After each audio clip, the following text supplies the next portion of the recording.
இயேசுவின் நாமத்தில் உங்கள் வாழ்த்துக்கிறேன். இந்த 8வது மாதத்தில் தேவனுடைய ரேமாவுடைய வார்த்தையை தியானிக்க போகிற பாருங்க. ஆண்டு இந்த மாதம் சொல்கிறார் 8வது மாதத்தில் ஏசாயா 63ஆம் அதிகாரத்தினுடைய அதில் 4வது வசனத்தில் ஆண்டு நம்மோடு பேசுகிறார். நீதியை சரிகட்டும் நாள் என் மனதில் இருக்கிறது, என்னுடையவர்களுக்கு மீட்கும் வருஷம் வந்தது. ஆண்டவர் இந்த காலை வேளையில் இந்த மாதம் 8வது மாதம் பரிபூர்ண மாதம். 8ங்கிறது இவர் பரிபூர்ணமான மாதம். அந்த 8வது மாதத்தை தேவன் காணும்படியாகவே கர்த்தர் கொடுத்திருக்கிறார். 7வது மாதம் முடிஞ்சு இந்த 8வது மாதத்துக்கு வந்திருக்கிறோம். ஆனால் ஆண்டவர் சொல்றார் பாருங்க, நீதி சரிகட்டும் நாள் என் மனதில் இருக்கிறது. தேவனுடைய மனதில் நம்ம நீதி சரிகட்ட அவர் ஆயத்தமாக இருக்கிறார். அவர் மனசுக்கு வந்துருச்சு. இனி நமக்காக நியாயம் செய்ய எழுப்பிட்டார். இந்த 8வது மாதம் நான் சொல்லுகிற தேவனுடைய வார்த்தை, உங்கள் வாழ்க்கையில் எதெல்லாம் நீதி இல்லாமல் இருக்குது, எதெல்லாம் உங்களுக்கு அநியாயம் நடந்திருக்குது, இது வரைக்கும் உங்களுக்கு ஒடுக்கி உங்களை அடிமை மாதிரி வச்சுருந்து உங்கள் வாழ்க்கையில் உங்களுக்கு கொடுக்காத சொத்து இருக்கலாம், சொத்து இல்லாமல் உங்களுக்கு வர வேண்டிய சொத்தை முடக்கி வச்சுருக்கலாம், இல்லை ஏதோ ஒரு காரியத்தில் நியாயம் கிடைக்காம உங்களுக்கு இருக்கலாம், ஏதோ ஒரு அநியாயம் நடந்து கொண்டு இருக்கலாம், உங்களுக்கு ஏதோ ஒரு தீமையினால் உங்கள் வாழ்க்கை கழிந்து கொண்டு போயிட்டு இருக்கலாம். ஆனால் கர்த்தர் சொல்கிறார் இந்த மாதம், இந்த 8வது மாதம் கர்த்தர் சொல்கிறார், நீதி சரிகட்டுற நாள் என் மனதில் இருக்குது. கேஸு நடந்துகிட்டே இருக்குது. 20 வருஷம் கேஸு, 15 வருஷம் கேஸு, ஒரு நியாயம் கிடைக்கலைங்க, கேஸ் போட்டு நிம்மதியெல்லாம் உட்காந்துருக்குறேன்னு சொல்லி இருக்கிறீங்களா?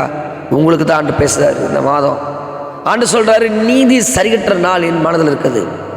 பாருங்க, உனக்கு விரோதமாக எழும்புகிற ஆயுதம் வாய்க்காதுன்னு வேதம் சொல்லுது. இன்றைக்கி நிறைய காரியங்களை உங்களுக்கு உங்களுடைய வாழ்க்கைக்கு விரோதமாக, உங்கள் குடும்பத்துக்கு விரோதமாக, உன் மனைவிக்கு விரோதமாக, உன் பிள்ளைக்கு விரோதமாக, உன் கணவனுக்கு விரோதமாக ஏதோ ஒரு இடத்துல சத்துரு எழும்பியிருக்கிறான்.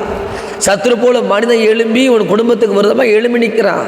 அதனால் நீ பயந்து கலங்கிட்டு இருக்கிற. ஆனால் உங்களை பார்த்து நான் சொல்கிற வார்த்தை, நீதி சரிகட்டுற நாள் என் மனதில் இருக்கிறது. ஒரு சில அம்மாமாரும் உனக்கு நீதி கிடைக்கலன்னு இருக்கீங்கம்மா. என் பையன் இப்படி பண்ணிட்டா, என் பொண்ணு இப்படி பண்ணிட்டா, என் மருமகள் பண்ணிட்டா, என் மாமியார் பண்ணிட்டான்னு சொல்லி பல காரியத்தை யோசித்து கொண்டு கலங்கி கொண்டிருக்கிறீங்க. கர்த்தர் சொல்கிறாரு, இந்த மாதம் நீதியை சரிகட்டுற நாள் என் மனதில் இருக்குது. எனவே ஒரு சிலர்லாம் சொத்து பிரச்சனையெல்லாம் உட்கார்ந்துருக்கிறீங்க. எனக்கு சரியாக கொடுக்கல, என்னை ஏமாற்றிட்டாங்க அப்படி சொல்லி இருக்கிறீங்க. கர்த்தர் சொல்கிறார், இந்த மாதம் நீதி சரிகட்டுற நாள் என் மனதில் இருக்கிறது. யாரோட மனதில் இருக்குதுங்க? கர்த்தருடைய மனதில் இருக்குது. அவர் கர்த்தர் நீதி விசாரிப்பார். ஆண்டவர் இந்த மாதம் 8வது மாதம் உங்களை பார்த்து என்னை பார்த்து சொல்கிற வார்த்தை என்னன்னா, நீதியை நான் சரிகட்ட போகிறேன். அவர் நீதியை சரிகட்டுற மாதம் இந்த மாதம். வாழ்க்கையில் நடந்த அநியாயத்துக்கு, வாழ்க்கையில் நடந்த ஏமாற்றி போன காரியங்களுக்கு, நீ தோல்வி அடைஞ்ச காரியங்களுக்கு, ஒரு சில அவமானப்பட்ட காரியங்களுக்கு தேவன் அவருடைய இதயத்தில் வச்சுட்டாரு, என் பிள்ளைக்கு நீதி செய்ய நான் ஆயத்தமாக இருக்கிறேன். பாருங்க, இஸ்ரவேல் ஜனத்துக்கு விரோதமா, மோசேக்கு விரோதமா பார்வோன் எழும்பினா, பார்வோன் எழும்பி தேவ ஜனத்துக்கு வருமா வந்து என்ன பண்ணா நின்னா, தேவ ஜனத்துக்கு விரோதமா துணிகரமாக வந்து நின்னான். சாதாரணமாக துணிகரமாக வந்து நின்று தேவ ஜனங்களுக்கு விரோதமா பின்னாடி ஃபாலோ பண்ணிட்டு வந்தான். சொல்லிட்டான். ஆனால் பின்னாடியே வந்து என்ன பண்ணா, அவனை அழித்து போட வந்தான், கொன்று போடணும் வந்தான். ஆனால் கர்த்தர் பாருங்க, ஜலசமாதி பண்ணிட்டார். அவனை தண்ணிக்குள்ளேயே அவனோட வாழ்க்கையை முடித்து போட்டார். இஸ்ரவேல் தேவனுடைய ஜனத்துக்கு விரோதமா, மோசேவுடைய தேவ தரிசனத்துக்கு விரோதமா பார்வோன் வந்தபோது பார்வோனை கர்த்தர் சங்காரம் பண்ணார். இன்னைக்கு பார்வனை போல எல்லைகளில் ஒரு ஊழியத்திலேயோ உன்னுடைய ஏதோ ஒரு காரியத்தில் பார்வனை போல ஒரு மனிதன் இருக்கலாம். நீ நினைக்கலாம், எத்தனை நாளைக்கு நியாயம் செய்வார், எப்போ நியாயம் செய்வீங்க, எப்போ தான் நியாயம் கிடைக்க எனக்கு சொல்லி நீங்கள் நின்று கொண்டிருக்கலாம். ஒரு சொத்தை கூட இடத்துல ஏமாற்றி வைத்து கொண்டிருக்கலாம். ஏதோ ஒரு காரியம், உங்களுடைய காரியத்துக்கு இதுவரைக்கும் நியாயம் கிடைக்காம இருக்கலாம். அக்கா, உனக்கு நியாயம் கிடைக்கலன்னு உட்கார்ந்துருக்கிறக்கா, நீ சகோதரனே உனக்கு நியாயம் கிடைக்கல, கடவுளுக்கு கண் இல்லையான்னு சொல்லி கொண்டிருக்கிற. கர்த்தர் சொல்றாரு, இன்னைக்கு ஆண்டவர் சொல்றாரு, நீதி சரிகட்டுற நாள், நீதியை சரிகட்டுற நாள். இந்த 8வது மாதம் கர்த்தர் உங்களை பார்த்து சொல்ற வார்த்தை, நான் நீதி சரிகட்டுவேன். உனக்கு நான் நீதி சரிகட்டுறது மாத்திரமல்ல, பாருங்க ஆண்டவர் சொல்றாரு, மீட்கும் வருஷம் வந்தது. அது பேர் சொல்றாரு, என்னுடையவர்களுக்கு மீட்கும் வருஷம் வந்தது. இந்த அவருடைய பிள்ளைகளுக்கு தேவன் மீட்கும் வருஷம் வந்துச்சு இந்த மாதம். இந்த செய்தி கேட்டுக்கொண்டிருக்கிற உங்கள் வாழ்க்கையில் எங்கேயோ ஒரு பக்கம் அநியாயம் நடந்திருக்கு. உனக்கு எங்கேயோ ஒரு பக்கம் உன் வாழ்க்கையில் அநியாயத்தினால, வாழ்க்கையில் சொத்துனால, ஏதோ ஒரு காரியத்தினால உன் இறுதி பாதிச்சு என்னை கேட்க ஆள் இல்லை, என்னை விசாரிக்க ஆள் இல்லை, எனக்கு யாருமே இல்லை, எந்த பேக்ரவுண்டு இல்லை. என்னை யார் கேட்டா? என்னை இவன் அடிக்கிறான், இவன் அசிங்கமாக பேசுகிறான், கெட்ட வார்த்தை பேசுகிறான், என்னை கேவலம் பேசுகிறான், எனக்கு பேச ஆள் இல்லை, என்னுடைய வாழ்க்கையில் இது கேட்க நாதி இல்லைன்னு சொல்லி நின்று கொண்டிருக்கலாம். இல்லை உன் குடும்பத்தில் கூட நீ பேசுகிறத எடுபடாமல் இருக்கலாம். உன் சொந்தங்கள் மத்தியில் உனக்கு விரோதமாக யாரோ ஒருத்தர் எழுப்பி கொண்டிருக்கலாம். கர்த்தர் சொல்றாரு, பார்வோன் தேவ ஜனத்துக்கு விரோதமாய் வந்தபோது தேவனை அடித்து போட்டாரு, பறித்து போட்டாரு. நான் இன்னைக்கு சொல்றது காலை வேளையில அவர் மீட்கும் வருஷம் வந்தது. மீட்கும் வருஷம், அவருடைய பிள்ளைகளை தேவன் மீட்கும் வருஷம். நியாயம் செய்கிறது மாத்திரம் இல்லை, அவர் மீட்க போறாரு. உன் பாவக்கட்டுகளிலிருந்து, சாபக்கட்டுகளிலிருந்து, உன்னுடைய வாழ்க்கையில் நடந்த அநியாயங்களிலிருந்து தேவன் மீட்க போறாரு. ஏதோ ஒரு இருள் போராட்டங்களில் உட்கார்ந்து நீ போராடுற, உன் இருள்களை கர்த்தர் வெளிச்சமாய் மாற்ற விரும்புகிறார். இருளில் தேவன் வெளிச்சமாய் பிரகாசித்து உன் வாழ்க்கையை பிரகாசிக்க பண்ண விரும்புகிறாரு. இது 8வது மாத கர்த்தர் பார்த்து சொல்றாரு, ஏதோ இடங்களில் நீங்க பட்ட அவமானம் இருக்குல்ல, நீங்க பட்ட அவமானங்கள் நிந்தைகள் இல்லை, உட்கார்ந்து இப்படி பண்ணிட்டாங்க ஆண்டவரே சொல்லி கலங்கி அழுதுட்டு இருக்கீங்கள, உங்களுக்கு தான் இந்த வார்த்தை. இது 8வது மாதம். யாரெல்லாம் இப்படி துக்கத்தில் அழுது கொண்டிருக்கிறீங்களோ, எனக்கு யாருமே பேச ஆள் இல்லை, எனக்கு எந்த சப்போர்ட் இல்லை, எந்த பேக்ரவுண்ட் இல்லை, எனக்கு இப்படி பண்ணிட்டாங்க, என்னுடைய சொந்த குடும்பம் பண்ணிட்டாங்க, என்ன கல்யாணம் பண்ண வீட்டில் பண்ணிட்டாங்க, நான் படிக்கிறதுல பண்ணிட்டாங்க, காலேஜில் பண்ணிட்டாங்க, எனக்கு நியாயம் இல்லாம போச்சு, எனக்கு கேட்க ஆள் இல்லை சொல்லி நின்று கொண்டிருக்கிறீங்களா? உங்களுக்கு தான் கர்த்தர் சொல்றாரு இந்த மாதம், ஓ ரபா தூனா மஷக்கந்தனபோ, கர்த்தர் சொல்றாரு, என் மீட்கும் வருஷம் வந்தது. அவர் மீட்க வருஷம் வந்துருச்சு. நீ அவரை கைவிட மாட்டார். நியாயம் செய்ய அவர் எழுப்பிட்டாரு. பட்ட புகழை போல உன் நியாயத்தை பட்ட புகழை போல கர்த்தர் மாற்றுவா. நீ செய்யறதெல்லாம் உனக்கு குறை சொல்லிட்டு கொட்டிட்டே இருக்கிறாங்க. எது செஞ்சாலும் குற்றம், உட்கார்ந்தாலும் குற்றம், நின்னாலும் குற்றம், நடந்தாலும் குற்றம், நீ எது செய்தாலும் உன்னை குற்றப்படுத்தி கொண்டிருக்கிறாங்க. கர்த்தர் சொல்றாரு, இனி இந்த மாதம் கர்த்தர் சொல்றாரு, நீதி சரிகட்டுற நாள் இருக்குது அவருடைய இதயத்துல. உன்னை இது வரைக்கும் கைவிடுறது போல நீ உட்கார்ந்துருக்கலாம். ஆனா இந்த மாதம் கர்த்தர் சொல்றாரு, நான் நீதியை சரிகட்டுவேன், நீதியை சரிகட்டுவேன். அநியாயம் பண்ணி கொண்டு இருக்கிற அநியாயம் பண்ணி வந்து சொல்லுது, உனக்கு அநியாயம் பண்ணிட்டு அநியாயம் பண்ணிட்டு இருக்க ஒன்றும் பிரச்சனை இல்லை. ஆனா உன்னை தொடுகிறவன் என் கண்ணை தொடுகிறன்னு சொல்லுது. அவளை என்ன தொடுற, என்ன பேசுற, எனக்கு விரும்ப வருகிற அப்படின்னா என்ன தொடல, என் தேவனை கர்த்தருடைய கண்களை தொடுற அப்படின்னு வேதம் சொல்லுது. உங்க வாழ்க்கையில உங்களுக்கு விரும்ப எழும்பிட்டாங்கன்னா அது உங்களுக்கு விருதமானதல்ல, யுத்தம் கர்த்தருடைய இருக்க அப்படின்னாலே நீ பயப்படாதீங்க. ஒரு சில நேரங்களில் ஒரு சில பிசாசு பிடிச்ச மனிதர்கள் நமக்கு விரும்ப பேசிக்கொண்டு இருக்கலாம், நம்ம போக வரும்போது நம்மளை கேவலப்படுத்தி கொண்டிருக்கலாம். உங்க வாழ்க்கையில் அப்படிப்பட்ட அவமானத்தோடு நீங்க போறப்ப வர்றப்போ பொறாமையில பேசிக்கொண்டு இருக்கிற மனிதர்களை நீங்க பார்த்து கொண்டு இருக்கலாம். ஆனா வேதம் சொல்லுது, அப்படிப்பட்ட மனிதர்களை தேடி நீங்க பார்க்க மாட்டீங்க. இந்த மாதம் தீர்க்கசமா சொல்லுகிற, நான் ஒரு தீர்க்கசை சொல்லுகிறேன், இந்த மாதம் நீதி சரிகட்டுவா, இந்த நீதி சரிகட்டுவார் ஆண்டவர். வாழ்க்கையில சொத்து பிரச்சனை உட்கார்ந்து இருக்கிற உனக்கு ஒரு நீதி கிடைக்கும்.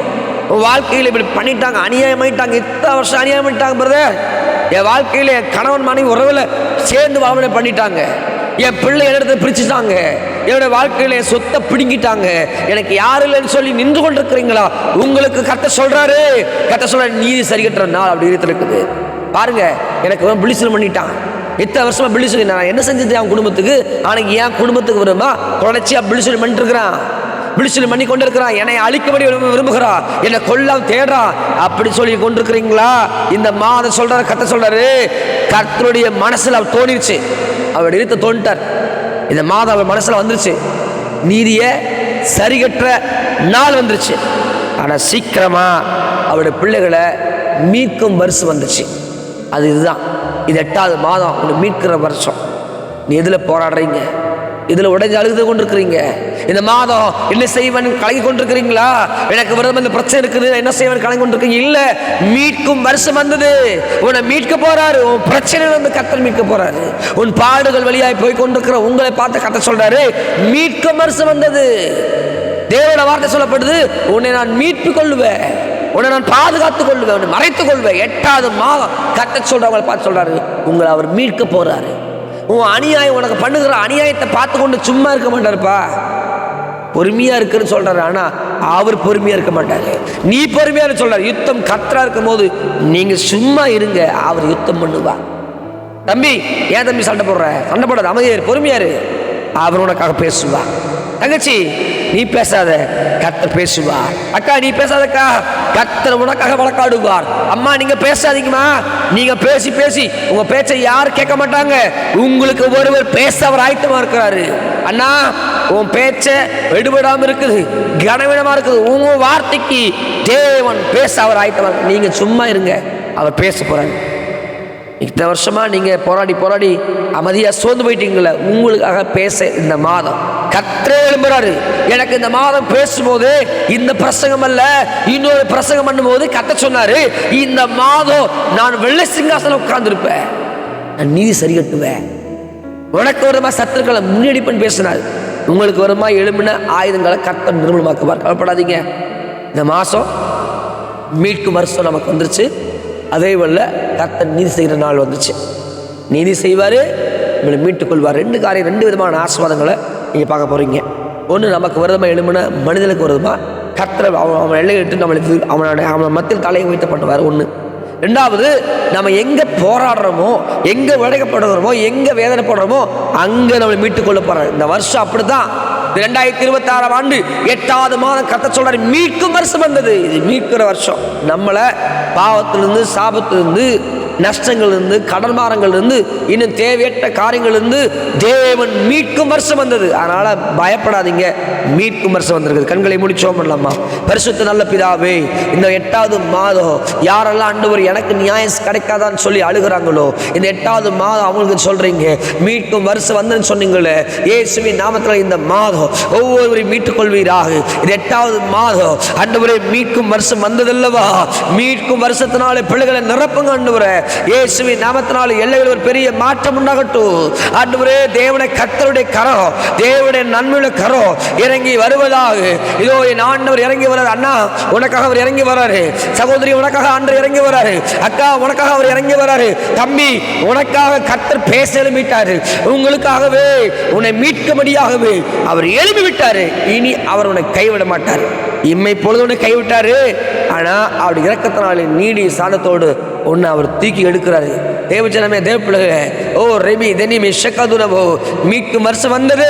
அதனால உன்னை ஒருபோதும் கர்த்தர் கைவிட மாட்டார். ஆண்டவரே, இந்த மாதம் சர்ப்ரைஸ் பண்ணவங்க, ஃபோனில் ஜெபிக்கிறவங்க ஒவ்வொரு வாழ்க்கையில் நீ ஆசீர்வதியும், நீ நியாயம் செய்யுங்க, வழக்காடுங்க, மறைவிடங்கள் காணப்படுகிற விழிசூனியங்கள், பொறாமைகள், போட்டிகள் எல்லாம் அழிந்து போகட்டும். ஆண்டவரே, இந்த மாதம் பிள்ளைகளுக்கு நடந்த அநியாயங்களுக்கு நியாயம் விசாரிக்கிற மாதமாக இருக்கு. அப்படின்னாலே ஜெபிக்கிற கர்த்தரை ஆசீர்வதிங்க, தலையை வைத்த பண்ணுங்க, சாட்சி எழுப்பித்தாங்க. ஏசாமி மூலம் செபமணி ஜெயங்குரு நல்ல பிதாவே. ஆமென், ஆமென், ஆமென். Praise the lord, praise the lord, praise the lord, praise the Lord.